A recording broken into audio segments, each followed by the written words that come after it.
오늘 제목은 예수 그리스도를 만난 사람들 첫 번째입니다. 그런데 제가 고민하다가 제목에 넣을까 말까 고민하던 글자가 있었습니다. 가로하면서 제가 수정해서 올려놓은 게 기다리다라는 뜻입니다. 여러분들이 갖고 계신 주보에는 없습니다. 그래서 거기다가 표시를 해서 받아 적어 놓으시면 좋을 듯 합니다. 이것을 왜 고민했냐? 성경 본문에는 이렇게 예수 그리스도를 어릴 때 만나도록 초대된 사람 그룹 3명의 그룹이 나오게 됩니다. 첫 번째 그룹은 8절에서 20절까지 목자들의 베들레헴 근처에 있었던 목자들의 이야기가 나오게 되고, 두 번째 그룹은 오늘 말씀을 읽었던 25절에서 35절까지 있는 제사장이었던 시므온이라는 분입니다. 세 번째 그룹은 36절에서 38절까지 과부로 소개되고 있는 안나입니다. 그런데 성경에 보면 글자 그대로 하면 두 번째 그룹과 세 번째 그룹은 분명하게 기다린 것이 나타나 있는데, 첫 번째 그룹은 글자 그대로는 나와 있지 않기 때문에 제가 고민을 많이 했습니다.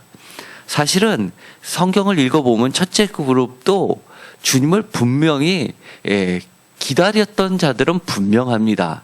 그것은 제가 다음 시간에 더 말씀을 자세히 드리도록 하겠습니다.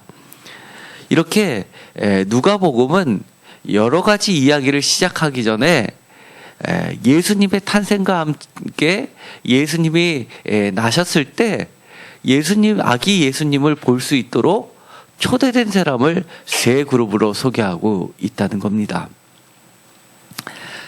원래는 이 순서대로, 성경의 순서대로 하면 첫 번째 그룹인 목자들에 대해서 먼저 설교를 하고, 두 번째 그룹인 제사장 시므온에 대해서, 마지막 세 번째에는 과부 예언자 안나에 대해서 말씀을 드려야 되는데, 사실 히브리 개념으로는 제일 강조하는 게 첫 번째에 있습니다.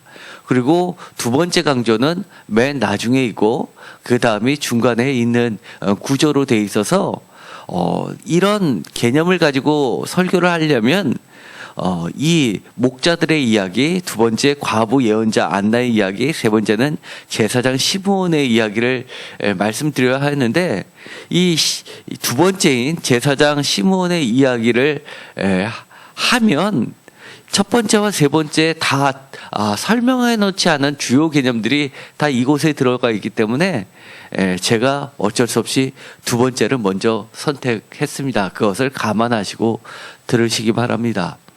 오늘은 대림절 첫째 주일입니다. 대림절 또는 강림절이라고 하는 것은 성탄절을 낀 주를 기점으로 해서 마이너스 4주를 계산해서 그것을 종교력으로 1월 1일로 치게 되는 겁니다. 그래서 우리가 오늘부터 종교력으로는 1월 1일이 됩니다. 그러면서 시작을 예수님이 오신 날로부터 시작을 하는 것이 아니라 예수님을 간절히 오시기를 기다리는 우리들의 마음, 정성 어린 마음부터 1월 1일을 시작한다는 데는 특별한 의미가 있습니다.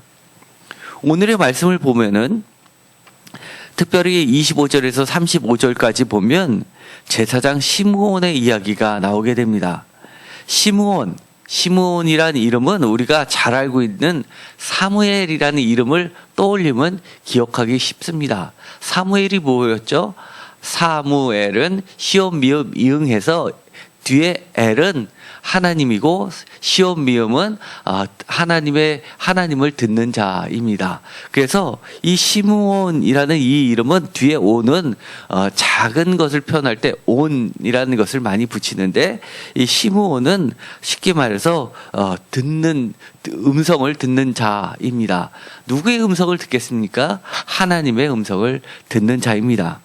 여기서는 시므온이라는 사람을 소개할 때 25절에 예루살렘에 시므온이라 하는 사람이 있으니라고 매우 간략하게 소개를 하고 있습니다. 그것도 장소는 예루살렘에 있는 분이고 그저 시므온이라고 이야기를 합니다. 제사장이라고 말을 하지 않지만 여러 가지 정황상 이분은 제사장입니다. 그런데 이 사람을 제사장입니다라고 이야기하는 것보다 이렇게 이 사람은 의롭고 경건하여 이스라엘의 위로를 기다리는 자라라고 소개를 하고 있습니다. 의롭고 경건하다라는 이 표현은 성경에 가끔 나오는 말입니다. 정말 하나님이 인정하신 의롭고 경건하다라는 타이틀을 받은 사람은 정말 영광된 사람이다. 대표적으로 이 예수님의 아버지 되시는, 육의 아버지 되시는 요셉 같은 사람이 의롭고 경건하다라고 했습니다. 왜냐하면 육의 자식을 얻지도 못했는데 성령의 잉태하심을 자기 몸으로 받아낸 자이기 때문입니다. 그리고 나서 그 뒤에 이 시므온을 소개할 때 성령이 그 위에 계시더라라고 덧붙여서 설명하고 있습니다. 이 짧은 말씀 25절에서 35절까지의 시므온을 소개할 때 성령이 3번 언급이 됩니다. 그처럼 강조를 하고 있는데 이 성령이 특별히 다른 것을 언급하기도 전에 이 시므온이라는 제사장에게 함께 있었다라고 이야기하면서 이 시므온이 얼마나 경건한 사람이고 의로운 사람인지를 하나님이 직접 증명해 주시는 분이라는 것을 알 수 있습니다. 사실 우리에게도 여러 가지 칭호들이 있죠. 교회에서 집사님, 권사님, 장로님 이런 칭호들이 있습니다. 그러나 여기 세인교회에 계시는 분들은 너무 잘할 겁니다. 제가 제일 좋아하는 칭호는 뭡니까? 집사님입니까? 권사님입니까? 장로님입니까? 성도죠. 거룩할 성자에다 무리 도자입니다. 영어로는 이야기하면 세인트입니다. 사실 왜 교회 성도, 집사, 권사, 장로 이런 계층을 만들었는지 사실은 저는 이해할 수가 없습니다. 사실 그거 없어져야 됩니다. 그래서 제가 여러분들께 직분을 드릴 때도 집사, 권사, 장로 그런 거에 구애받지 마시라고, 그런 거는 1년직으로 제가 드리고, 만약에 제가 신앙에 각자의 신앙에 도움이 안 된다, 오히려 그 타이틀이 여러분들의 성도의 삶을 하는 데 있어서 나태함을 준다든지 도움을 안 준다든지 언제든지 그것을 다시 시작할 수 있게 할 수 있다라고 말씀을 드렸습니다. 그래서 이 잠실 지방에서 가장 큰 교회가 강남중앙교회인데 그 목사님께서 은퇴 올해 하십니다. 내년 4월 달에 연회 때 은퇴하시는데, 은퇴하시기 전에 저희 비전교회 목사님들 다 모시고 마지막 강연을 하셨습니다. 그러면서 자기는 정말 내가 사랑하는 사람이라면 장로 안 시켜 쓰면 했을 때가 너무 많았다는 겁니다. 권사 때까지는 열심히 해마다 성장하는 모습을 봤는데, 장로가 되고 장로는 평생직이지 않습니까? 그러다 보면 몇 년이 흐르다 보면 나태해져 가지고 오히려 집사 때보다 못하는 모습을 너무 많이 봤다는 겁니다. 어떨 때는 이렇게 직분이 정말 우리의 신앙을 성장시키고 성숙시키는데 걸림돌이 됩니다. 그 타이틀이 뭐라고? 우리가 진정으로 사모하는 타이틀은 이렇게 하나님이 증거해 주시는, 성령이 늘 우리 위에 계시면서 또 하나님이 이렇게 선언해 주시는 경건하며 의로운 성도 이길 간절히 바랍니다. 오늘 이 시므온이 드디어 아기 예수님을 만나게 됩니다. 그런데 오늘 말씀드렸던 것처럼 3가지 그룹이 속해지는데, 목자들과 이 제사장 시므온과 과부 예언자 안나입니다. 안나는 또 특별한 사람입니다. 안나는 히브리어로 하면, 헬라어는 안나지만 히브리어로 하면 한나입니다. 한나 누구인지 잘 아시죠? 사무엘 선지자의 어머니입니다. 선지자 하면 역대급 선지자들이 있습니다. 모든 선지자 가운데 우두머리, 그게 바로 사실은 이 사무엘 선지자입니다. 그리고 모세는 그러면 선지자 아닙니까? 모세는 이스라엘 사람들이 생각하기에 선지자 겸 제사장으로 기억되고 있는 인물입니다. 사실은 엄격히 이야기하면 선지자죠.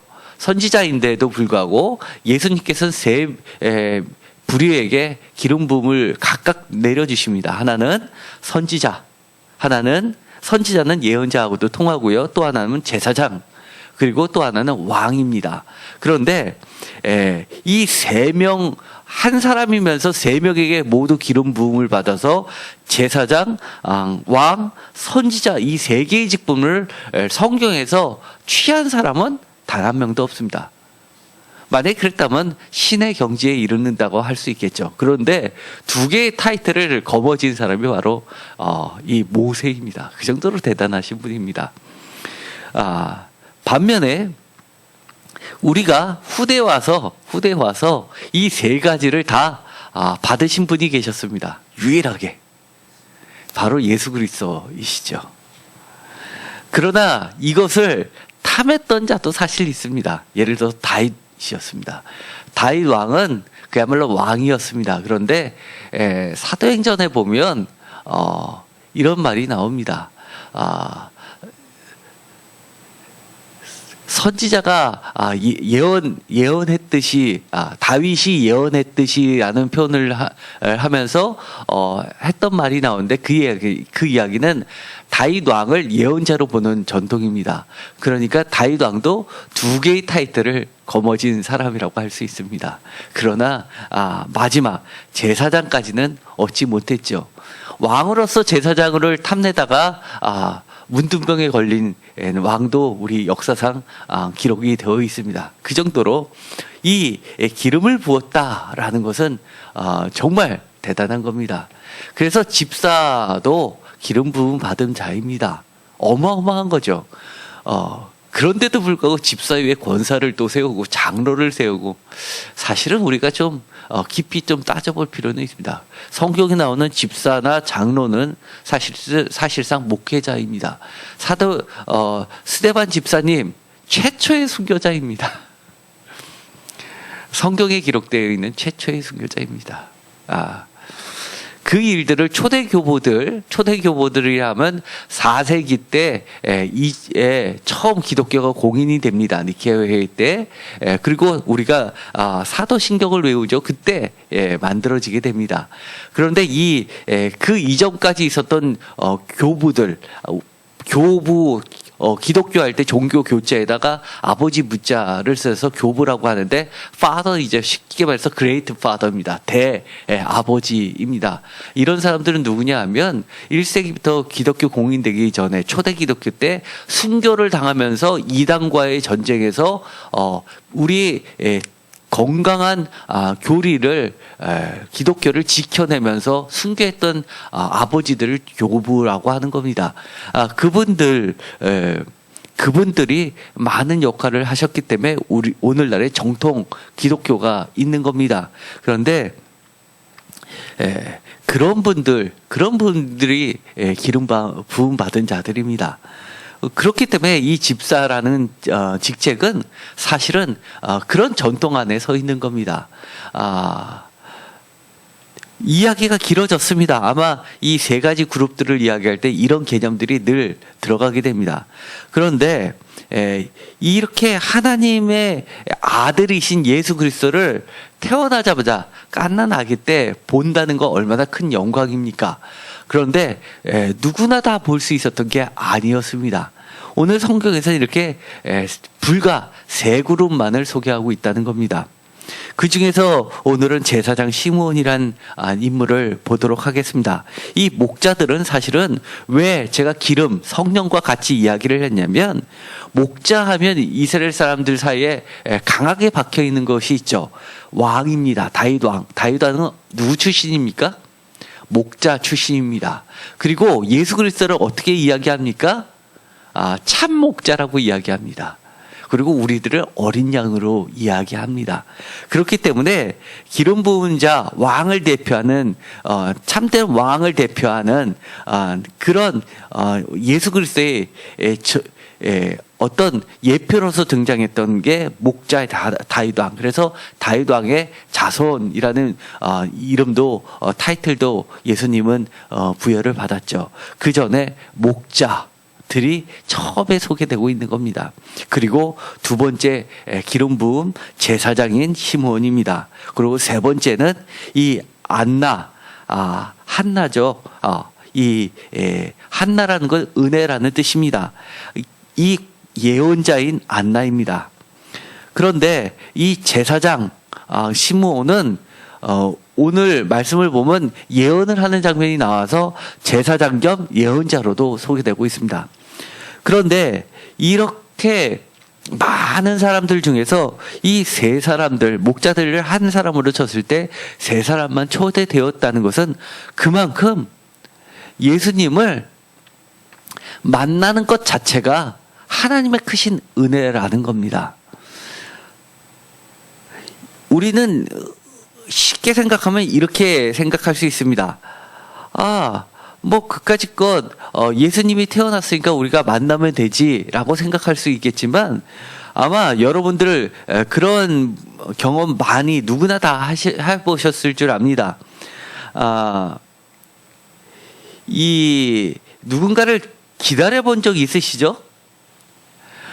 기다리다가 그 사람을 몇 시간을 기다렸는데 못 만나고 서로 길이 엇갈려 가지고 집에 돌아왔더니만 집에도 없고 다시 나가도 없고 약속 장소로 나가도 없고 그래서 한참을 헤매다고 왔는데 길에서 그 사람을 만나는 겁니다. 그래서 왜 이렇게 늦게 왔냐고 하니까 무슨 소리냐고 나도 약속 시간 돼서 왔고 당신 찾느라고 서로 하는데 서로 왔다 갔다 하면서 못 만나는 경우, 그런 경우 없으셨습니까?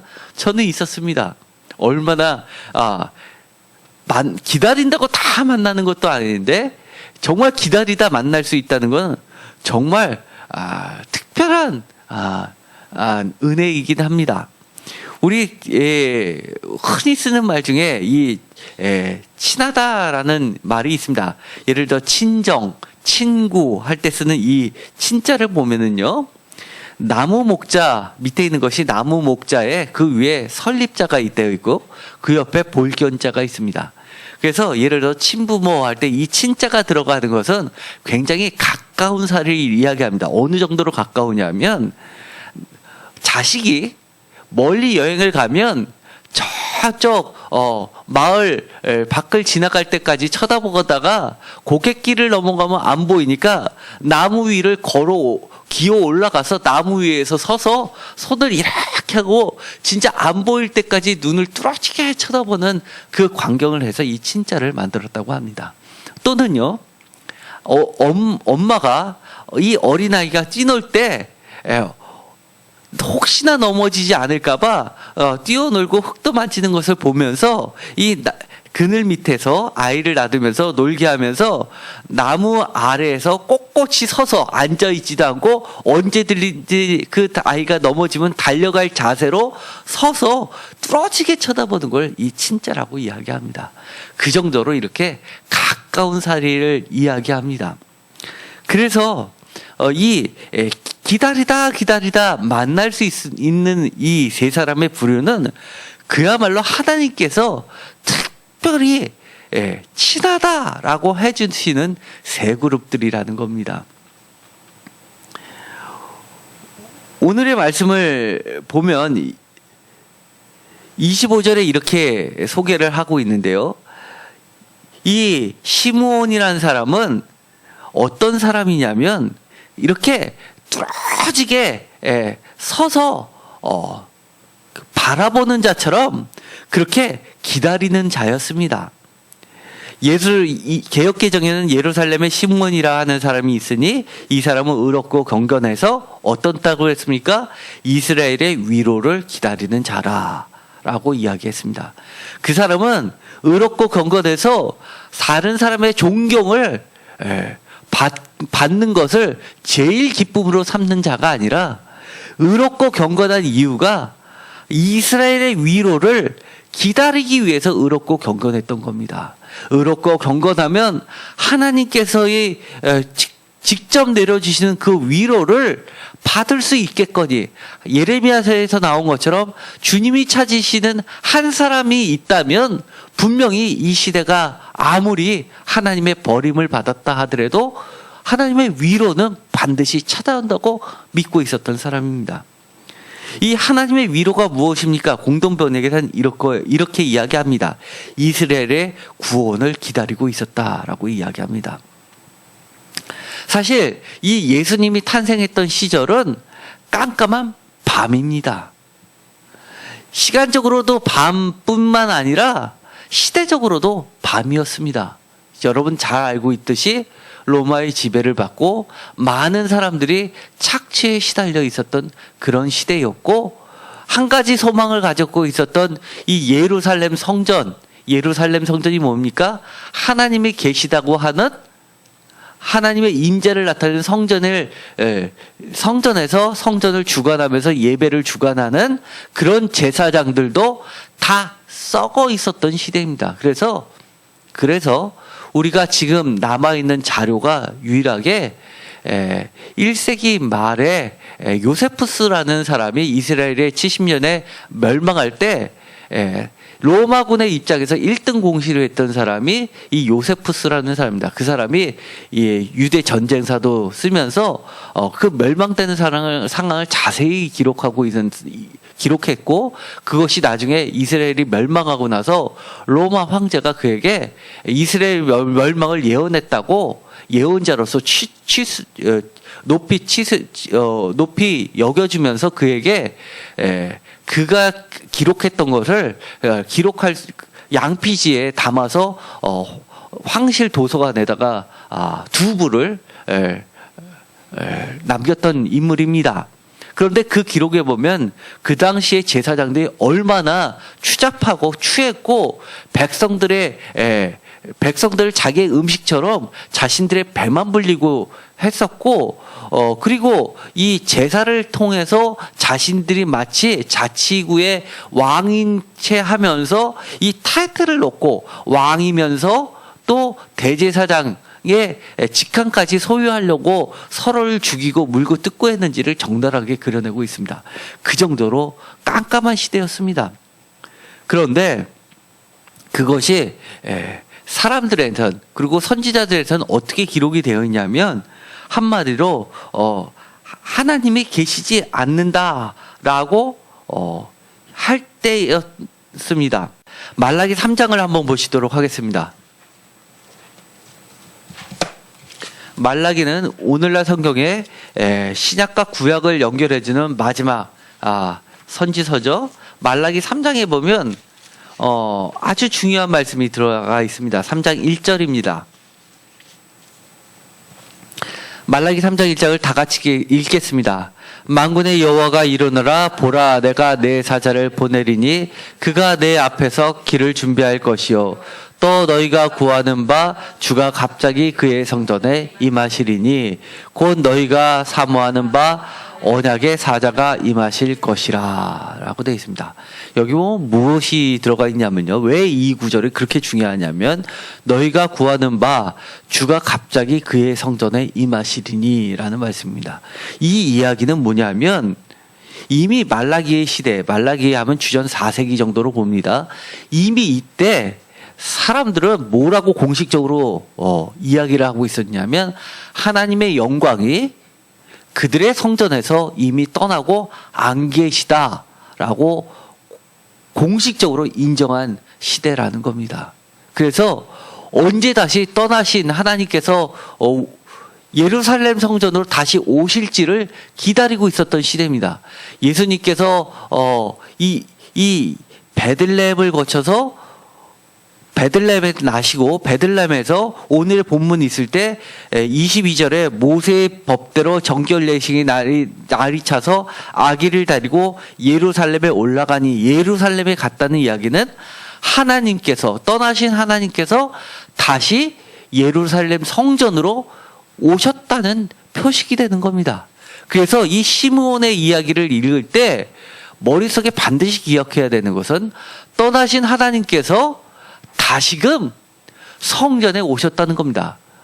이스라엘 사람들은 예수님께서 하나님이라는 사실을 모르고 있었지만 그들이 갖고 있었던 그 믿음은 뭐였냐면 성전을 떠나셨던 하나님이 다시 성전으로 오실 때 이스라엘이 회복된다라고 믿고 있었던 겁니다. 모든 외부의 억압으로부터 진정한 해방이 놀라운 속도로 갑작스럽게 벌어진다고 믿고 있었기 때문에 이렇게 의롭고 경건한 자는 하나님의 위로, 다시 말해서 하나님의 구원을 기다리고 있었던 겁니다. 출애굽하듯이 그렇게 구원이 임할 것을 기다리고 있었던 겁니다. 그래서 이 시므온의 이야기는 그래서 중요한 겁니다. 그리고 예수님께서 정결 예식을 따라서 예루살렘으로 왔다라는 것이 마치 예수님도 유대교의 율법을 다 지켰으니 너희도 지켜라라는 메시지가 아니라 떠나신 하나님이 성전으로 다시 돌아왔다는 그 의미가 더욱 중요한 겁니다. 그런데 이 시므온이 하나님으로부터 받은 이야기가 있습니다. 성령 하나님으로부터 받은 이야기가 있었습니다. 바로 그리스도를 살아서 뵐 것이다. 현대인의 성경에 보면 성령님으로부터 살아서 그리스도를 배울 것이라는 계시를 받고 라는 말이 있습니다. 그래서 이 위로가 되실 그분을 어떻게 했다고 했냐면 현대인의 성경에서는 간절히 기다리고 있었다고 이야기를 하는 겁니다. 이 시므온은 지금까지 하나님의 말씀을 어떻게 했습니까? 이른 그대로 듣기만 했던 자입니다. 그런데 그 약속은 무엇이었습니까? 듣기만 했던 하나님을 이제부터는 보게 된다는 겁니다. 우리가 지금까지는 어땠습니까? 구약을 통해서 하나님을 뵌 자는 어떻게 됩니까? 죽을 수밖에 없는데 성육신하신 예수님을 통해서 우리가 이제는 볼 수 있게 되는 하나님의 시대로 바뀌게 된 겁니다. 29절부터 32절까지를 보면은요, 이 시므온이 얼마나 간절히 주님을 기다렸다는 것이 나타나게 되는데요. 이 29절부터 32절까지 보면 이 시므온의 예언이 나타나게 됩니다. 성경에서 보면 이렇게 한 절 이렇게 옆에 여백이 있고 안으로 들어가 있죠. 이것은 어떤 시를 나타낼 때도 한 절 노래 같은 것도 들어가 있고요. 어떤 성경 구절을 인용할 때도 들어가 있는데 이것은 노래로서 전해 내려오는 그런 예언이라고 할 수가 있습니다. 이 예언의 내용을 보면 이렇게 되어 있습니다. 30절에 내 눈이 주의 구원을 보았사오니 라고 이야기합니다. 드디어 보았다는 겁니다. 성령님이 그렇게 말씀해 주셨는데 이제는 경험하게 됐습니다. 여러분들은 지금 매주 나와서 주님의 말씀을 듣습니다. 그러나 언제 여러분들이 주님을 보았습니까? 그 말씀을 듣고 여러분의 마음에 새기고 여러분의 몸으로 신천하기 시작할 때 주님을 손으로 안게 되고 주님을 얻고 두 다리를 걷게 되는 겁니다. 주님의 구원을 보고 나서 했던 첫 마디가 있습니다. 29절에 보면 주제여 이제는 말씀하신 대로 종을 평안히 놓아 주십시오. 이 구절을 보면 시므온의 소원이 무엇이 있는지를 우리는 알 수 있습니다. 새 번역은 이렇게 번역합니다. 주님의 말씀을 따라 이 종을 세상에서 평안히 떠나가게 해 주십시오. 이게 무슨 소원입니까? 공동 번역에서는 이렇게 이야기합니다. 이제는 말씀하신 대로 이 종은 평안히 눈 감게 되었습니다. 현대인의 성경은 이제는 약속하신 대로 이 종을 놓아주셔서 내가 평안히 떠날 수 있게 되었습니다. 무슨 말입니까?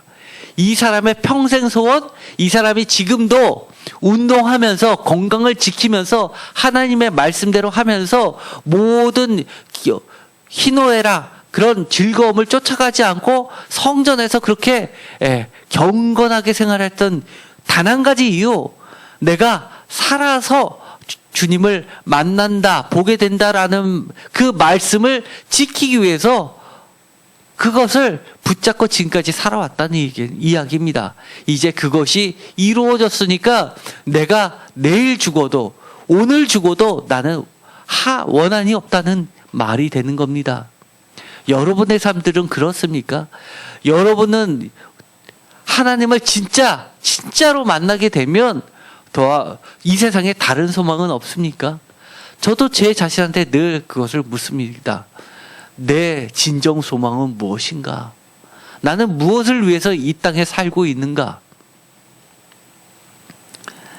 사실 저도 병원에서 그렇게 죽다 살아나지 않았더라면 제 목표가 정말 순전하지 못했을 것 같습니다.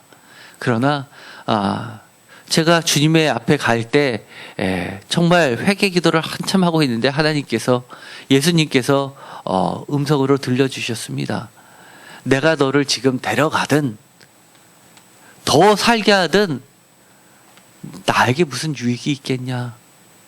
나는 내가 좀 더 이 땅에서 나를 모르는 많은 사람에게 나를 증거해 줬으면 좋겠다라는 그 음성 듣고 제가 오늘 하루도 사는 이유 이처럼 시므온처럼 살게 되는 소망을 갖게 되는 겁니다.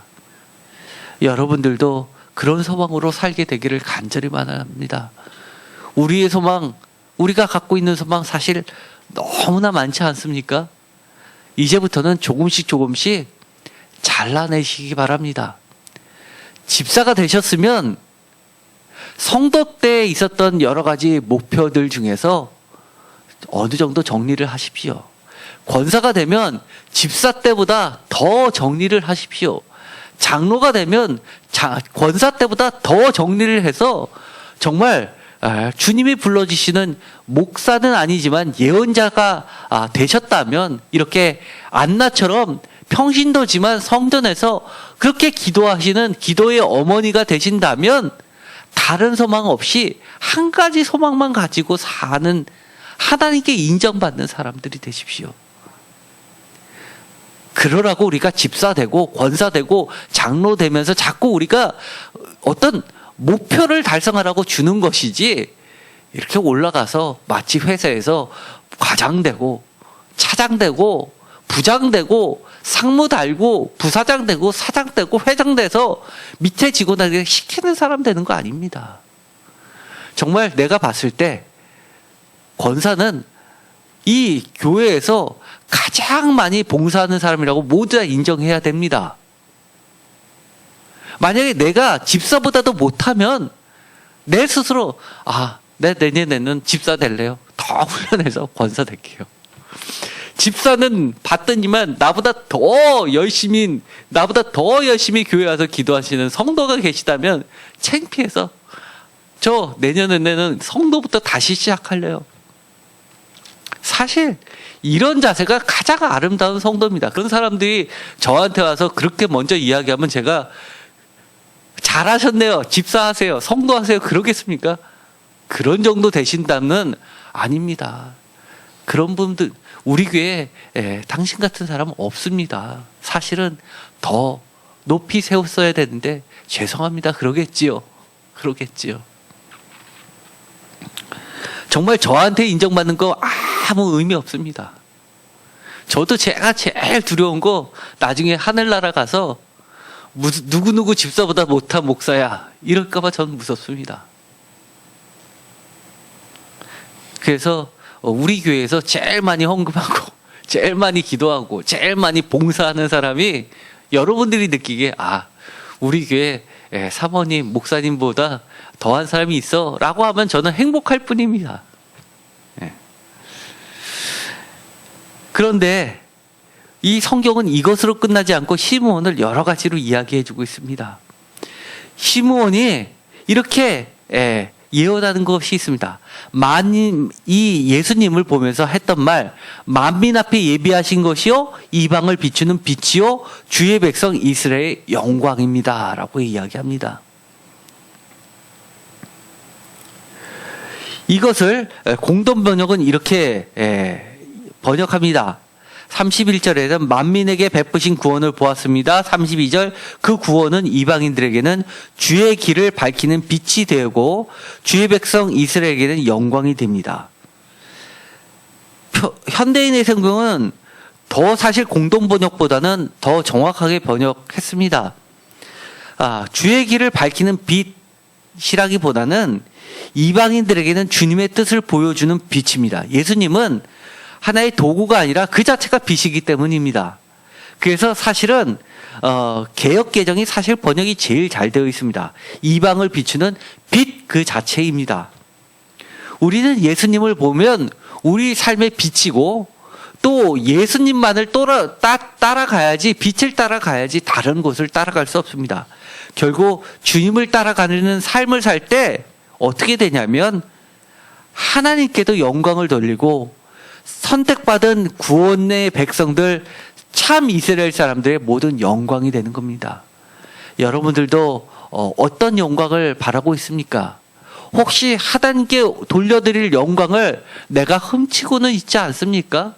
내가 너무 사랑관계에 치중하면서 사람들한테 칭찬받는 것 때문에 주님께 당연히 해야 될 것을 잊어버리는 경우들이 있지 않습니까? 우리는 정말 하나님의 영광을 쫓아서 영광을 드리기 위해서 이방을 비추는 빛 예수님만을 쫓아가야만 합니다. 34절부터 35절까지는 시므온이 다시금 어머니 마리아에게 말하는 것을 통해서 우리들에게 들려주시는 예언들이 있습니다. 물론 이것들은 다 성취가 되었죠. 특별히 이렇게 이야기합니다. 34절에 이스라엘 중 많은 사람을 패하거나 흥하게 하며 비방을 받는 표적이 되기 위해서 세움을 받았다라고 이야기를 합니다. 그러면서 그것을 보고 있는 어머니 마리아는 칼이 내 마음을 찌르듯 하게 된다라고 이야기합니다. 왜냐하면 이는 여러 사람의 마음의 생각을 드러내려 함이라 라고 이야기합니다. 이 말은 무엇입니까? 새 번역은 많은 사람을 넘어지게도 하고 일어서게도 하고 일어서게도 하려고 세우심을 받았다. 그리고 예수님은 많은 사람으로부터 비방을 받을 수밖에 없다라고 이야기합니다. 예수님처럼 그렇게 비방을 많이 받은 사람이 어디 있습니까? 십자가에 달리셨을 때 그 밑에 있는 사람들이 많은 사람을 구원하는데 자기 자신은 구원을 하지 못하는구나. 너 스스로 구원해보라 라고 비방을 받았습니다. 뿐만 아니라 병사들로부터 채찍질을 받았고 침도 뱉음을 받았습니다. 가시면류관도 씌움을 받으셨습니다. 이것들은 다 무엇입니까?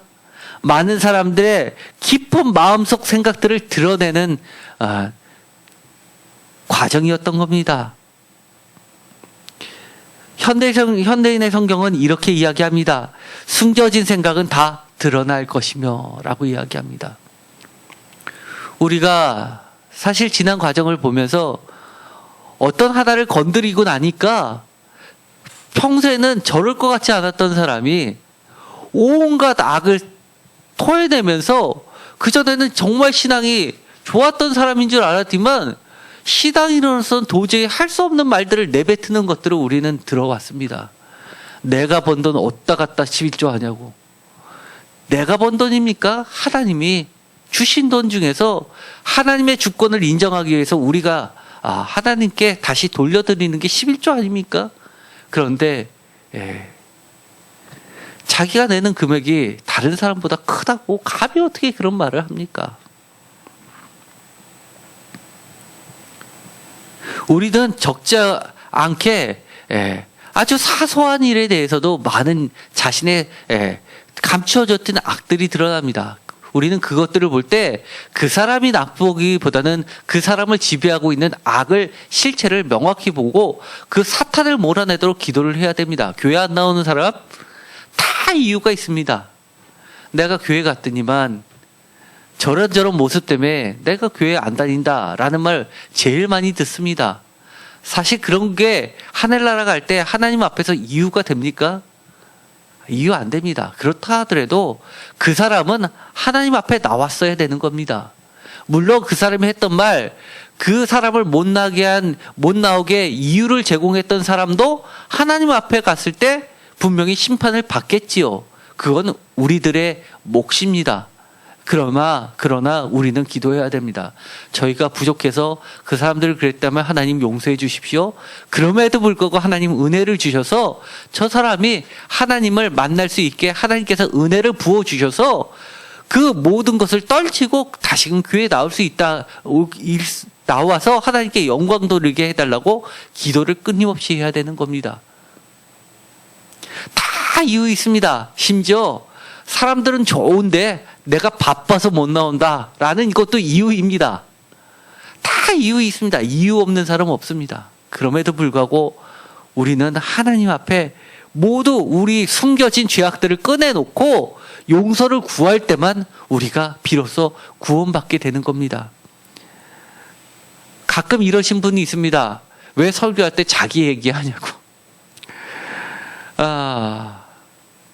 그럴 때 그냥 하나님 감사합니다. 이런 것들을 하나님 고쳐주십시오. 왜 이렇게 주님은 드러나게 하시냐? 드러나면 그 다음부터 사탄이 이 자리에, 성령의 자리에 숨어 있을 곳이 없어서 도망가기 때문에 드러내는 것 뿐입니다. 제가 옛날에 평신도에 있을 때 저희 속회 사람, 제가 권사였을 때 우리 속회 사람들 돌아가면서 대신방 때 하지 않습니까? 그때 목사님을 모시고 어느 속도원 초신자였습니다. 불교에서 간 넘어온 집이었습니다. 그 집을 신방이 있다고 그래서 대신방이 있다고 그래서 저희들이 속도원들도 다 같이 갔습니다. 그런데 깜짝 놀랐습니다. 목사님이 오신다고 그러니까 그분이 TV도 새 TV로 샀답니다. 그리고 도배도 싹 했습니다. 그리고 음식을 내었는데 그릇도 다 새 그릇이었습니다. 그리고 앉는 테이블도 새로 바꿨답니다. 신방 한번 봤는데 들어갔더니 1,000만 원이 넘는 겁니다. 그리고 기도 제목 딱 올려놓고 감사헌금하고.